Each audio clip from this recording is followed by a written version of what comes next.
Sir, सबसे पहले तो दीपेंद्र हुड्डा जी कोरोना पॉजिटिव हो गए हैं। आवली गांव को उन्होंने बड़ौदा हल्के में दौरा किया था। सबसे पहले आप क्या कहना चाहेंगे और क्या मानते हैं, क्या बड़ौदा चुनाव पर इससे कोई असर पड़ेगा? देखिए, ये हमारे लिए बड़ा वैसे दुख का विषय है जो आदरणीय श्री दीपेंद्र हुड्डा जी हमारे सांसद भी हैं और हमारे कांग्रेस के नई हरियाणा के चहेते युवा नेता हैं और आज उनकी रिपोर्ट पॉजिटिव आई है।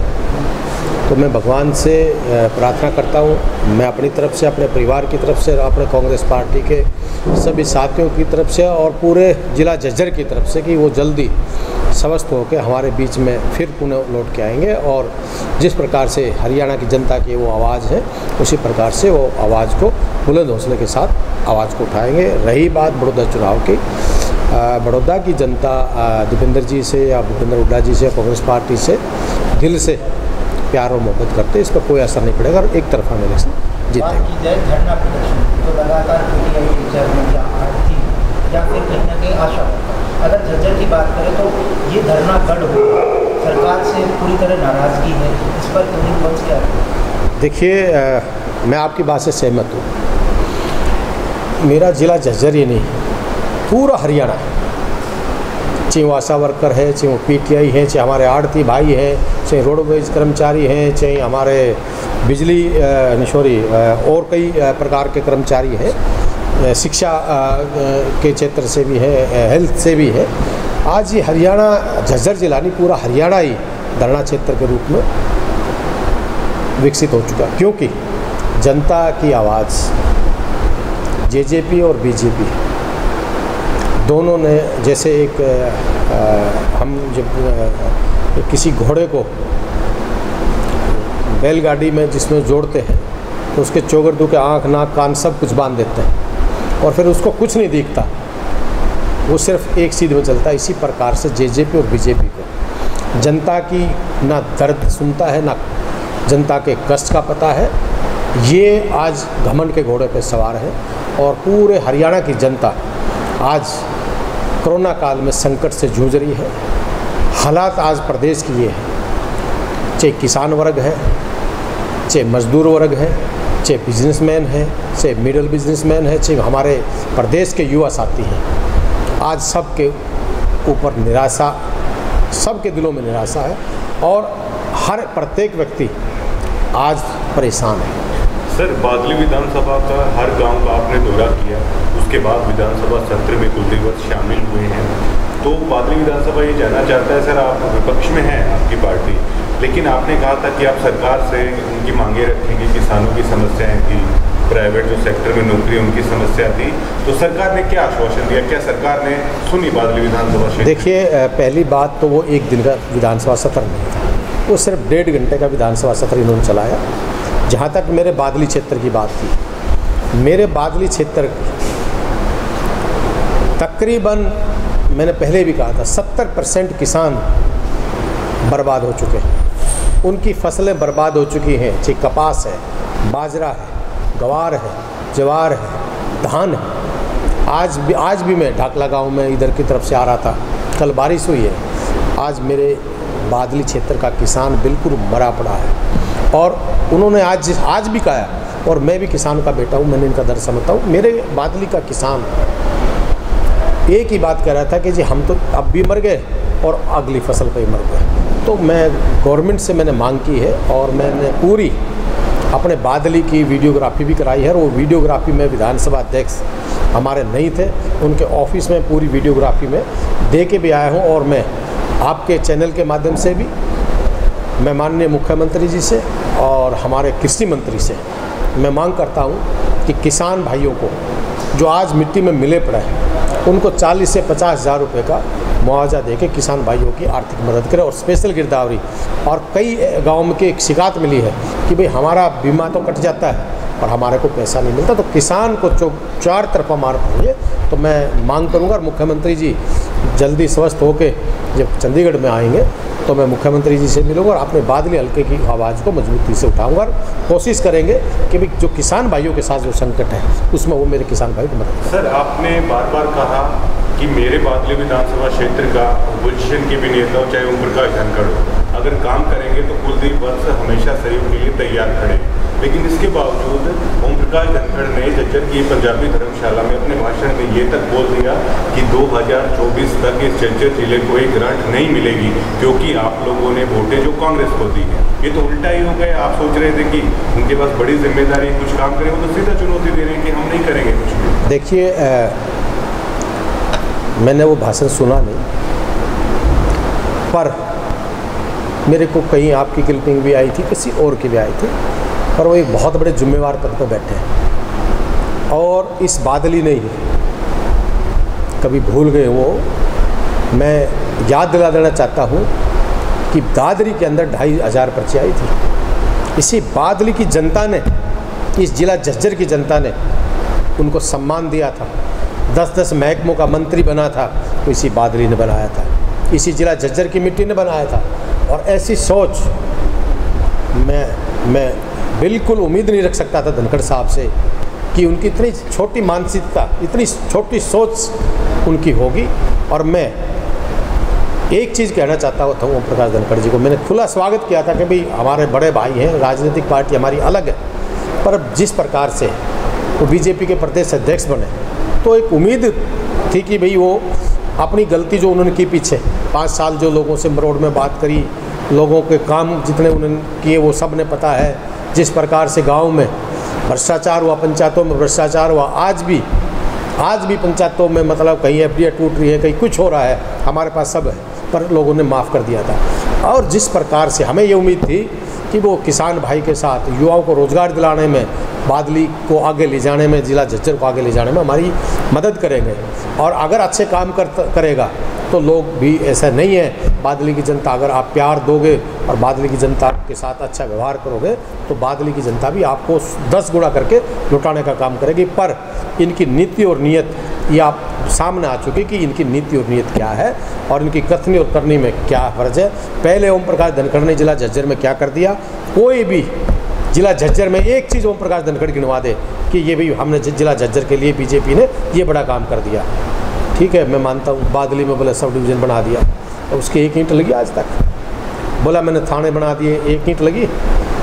बाईपास की बात करता था आदरणीय दीपेंद्र हुड्डा जी ने, के अलावा उस टाइम हुड्डा साहब ने किया था कि एम्स हॉस्पिटल जो 11 इंस्टीट्यूट हमारे थे उसको रोक पाया।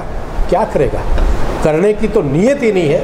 ये आज उसकी नीयत तो ये बिल्कुल लोगों के सामने आ गई। बादली की जनता ने उसको रिजेक्ट कर दिया। और जिला झज्जर आने वाले समय में हरियाणा की जनता, मैं आज आपको कह रहा हूँ, अगर ये खाता भी खोल जाए तो जीडीपी -23 पे है सर। और इसको लेकर पूरे देश में हर आदमी, अपने यहाँ हरियाणा में भी, चौपालों में भी चर्चा है। जीडीपी -23 है। कानून व्यवस्था बिल्कुल कंगाल हो चुकी है। फार्मर को ले लें, वो भी पूरी तरह से परेशान है। होटल सेक्टर ले लें, जॉब्स ले लें सर, हर तरफ त्राही मची हुई है। क्या सोचते हैं? देखिए सर, मैं आपकी बात से सहमत हूँ। आज प्रदेश की नहीं, देश की जीडीपी कहाँ?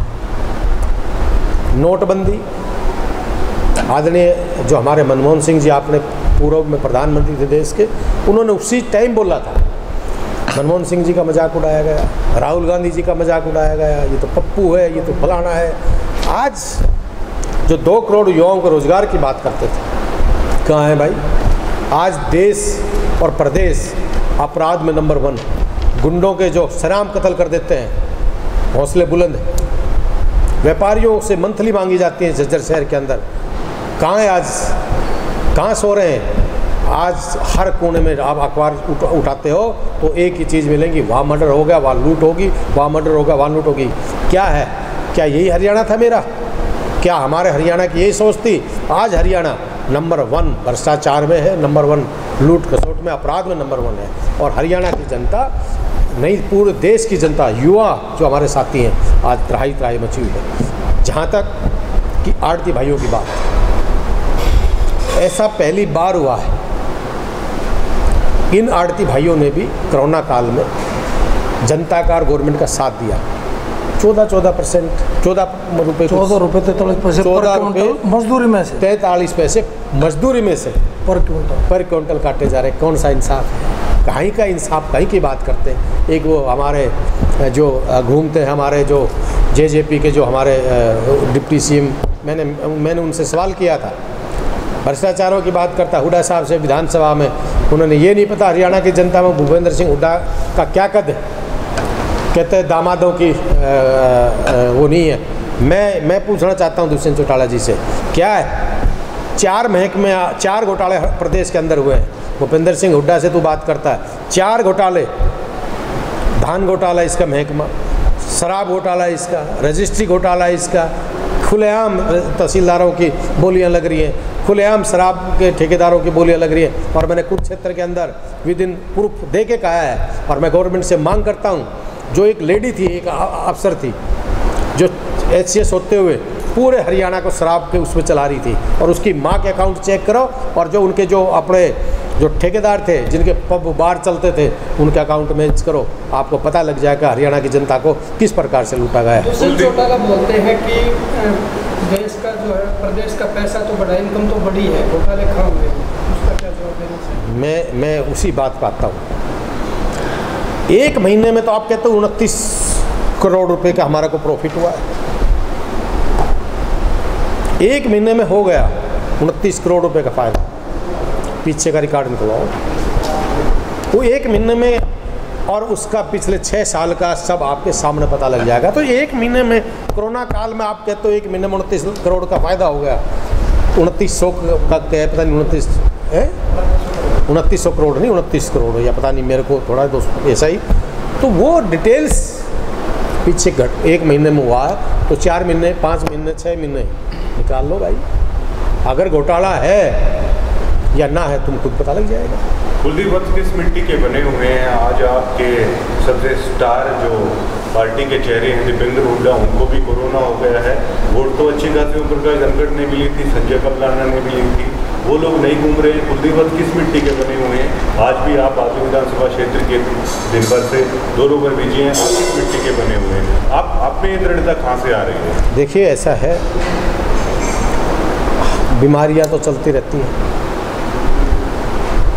पर जिस जनता ने, जिस चाचा ताऊ, जिस भाइयों ने मेरे कोई जिम्मेवारी दी, तो मेरा एक फ़र्ज़ बनता है कि भाई मैं उनके दुख दर्द में खड़ा रहूं। जहाँ तक कई बार मैं अपनी, आपने देखा होगा, मेरे तो गले भी मिलते हैं, हाथ भी मिलाते हैं, पकड़ते हैं, तो इनका प्यार है, उस प्यार की वजह से मैं इनसे दूर नहीं जा सकता। इसी मिट्टी का मैं बनाऊं, इन्हीं ने मिट्टी लगा के इस मेरे को बनाया है।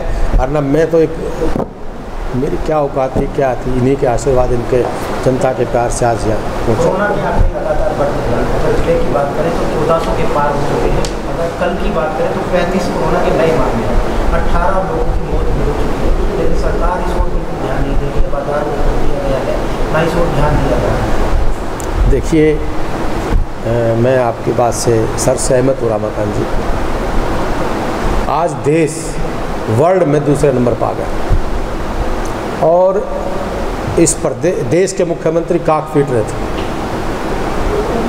कि मैंने कोरोना पे ये कर दिया, मैंने कोरोना पे ये कर दिया, मैंने कोरोना पे ये कर दिया। आज की स्थिति, और भगवान से मैं प्रार्थना करता हूँ, इस देश का रखवाला सिर्फ और सिर्फ एक है, जो है ऊपर वाला। मैं तो भगवान से ये प्रार्थना करता हूँ कि भगवान आपके आशीर्वाद से, आपकी कृपा से इस देश को बचा लो। वरना आज ना कोई नीति है, ना कोई नीयत है। दुनिया मर रही है, दुनिया बर्बाद हो रहे हैं, दुनिया के बिजनेस बर्बाद हो गए। मेरे ऐसे युवा साथी जो MA BEd, बड़ा दुख होता है जब वो मेरे पास भी आते हैं और वो 10-10 हज़ार रुपये की, 8-8 हज़ार रुपये की नौकरी करेंगे। मोदी कहता है, ये भाजपा के जो अंधभगत है, ये कहते हैं कि हिंदुस्तान में बहुत बड़ी प्रोग्रेस हुई है, कांग्रेस ने 70 साल में देश को बेच दिया, लूट खा गए। अरे कम से कम शर्म करो, आप क्या बोल रहे हो? और 6 साल में आपने क्या देश के लिए किया? तो ज़्यादा आज राजनीति करने का नहीं, अब तो भगवान इस कोरोना से इस देश को निकाल ले, और इसकी रक्षा सिर्फ और सिर्फ भगवान ही कर सकता है, इनके बस की कुछ नहीं।